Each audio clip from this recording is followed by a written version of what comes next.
This is Valley News Live at 4. We begin with breaking news at 4. Multiple news outlets are reporting that federal agents investigating Hunter Biden believe they have gathered enough evidence to charge the first son with tax crimes as well as a false statement related to a gun purchase. Now, according to the Washington Post, agents had determined months ago that they had assembled a viable criminal case against Hunter Biden. And a motorcycle driver remains in serious condition after being hit by a dump truck in South Fargo. This happened yesterday afternoon on 52nd Avenue. Now, friends of the motorcyclist say that he underwent his second surgery this morning.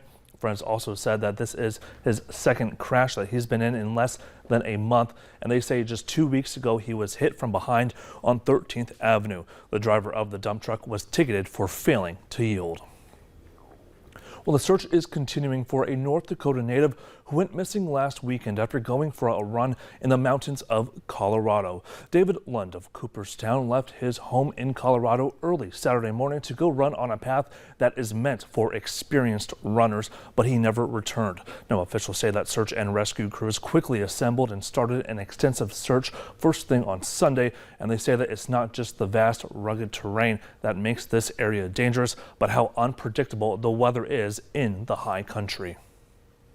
Foot crews, ATVs, two-wheeled motorcycles, horses, helicopters, fixed-wing aircraft, drones. We're throwing the kitchen sink at it, but it's a huge area. Search crews continue to search that area today, but they have not found any traces of where he may have been. And we'll get ready for those dips in temperatures. It's a First Alert weather day, and we want to send things right over to First Alert Storm Team meteorologist Jim Gash with a look at what we're going to be expecting. Jim?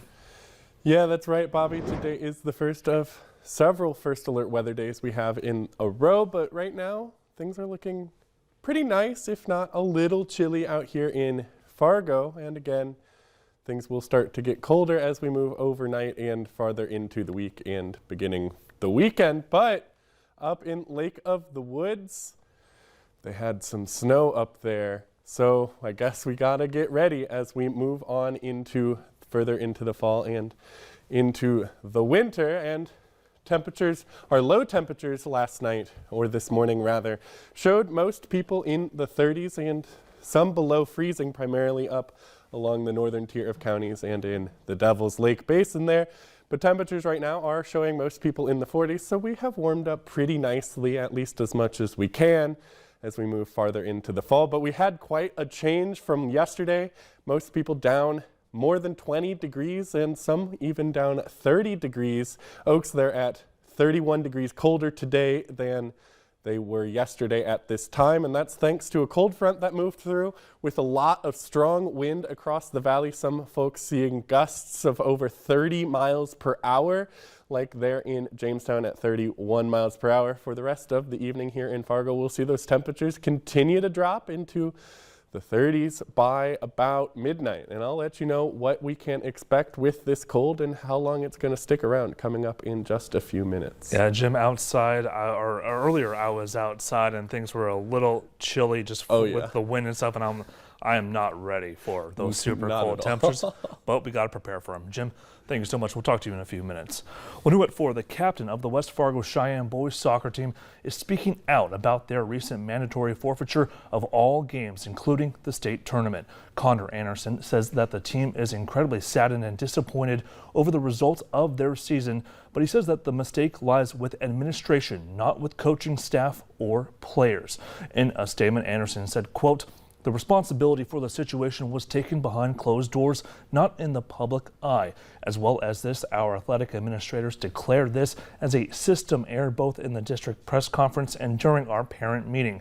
Blaming the situation as a system error shows that this issue lies clearly with the athletic administration and the lack of responsibility they chose to take to the public." Anderson also went on to add by saying that the faulty systems were made by individuals at the West Fargo Public School District office and can be changed by them. Well, North Dakota's State Crime Lab is working to identify a man whose body was found in a rural area of Ward County. Sheriff's officials say that the man whose body was found on October 1st south of Minot was likely dead for 6 weeks. There was no ID on him, and the man does not match any current missing persons in that area.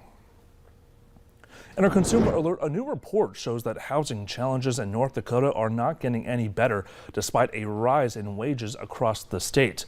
The 2022 North Dakota statewide housing needs assessment shows home prices are growing faster than wages. According to the report, incomes increased by 41% from 2010 to 2020 in the state, and at the same time, housing prices increased by 51%, with the average home price going from $163,000 in 2010 to $246,000 in 2020. The report shows more families in the state have combined incomes above $125,000. However, the majority of households earn less than $75,000 a year. 38% of households earn less than $50,000 a year. Well, coming up at 6, sounding the alarm for when it comes to the use of e-cigarettes and young people across the country. We break down just how many kids have been vaping in just the last 30 days. And a critical shortage of nurses could soon leave Minnesota hospitals understaffed. One estimate found nearly 30,000 new nurses will be needed in just the next 3 years. Barrett Leone explains what's causing the crisis and how schools hope to help treat this problem. It's felt nationwide. I know a lot of units are really affected by staffing.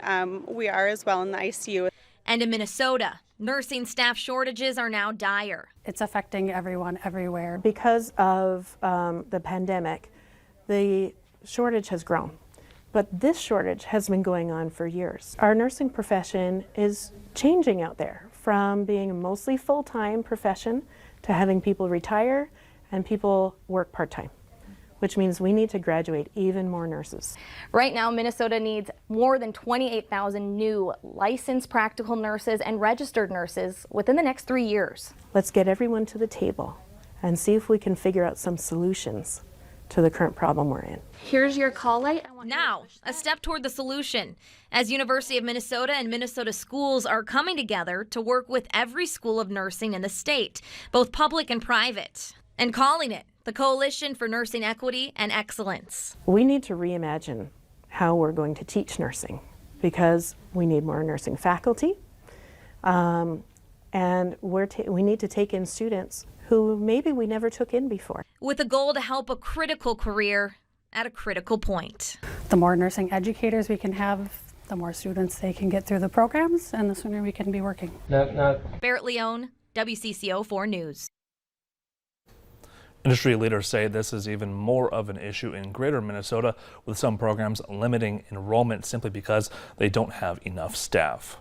Well, fall colors are popping in a big way across parts of the valley. Temperature, sun exposure, and rainfall all impact the timing and vibrancy of the autumn hues. The Minnesota DNR Fall Color Finder map helps track where leaves are in their prime across the state, and most every spot is showing at least 50% peak, but the northern half of the state is at full peak, so it's time to go leaf watching. Some DNR naturalists suggest going soon because a lot of leaves could be dropping from trees within the next week or so.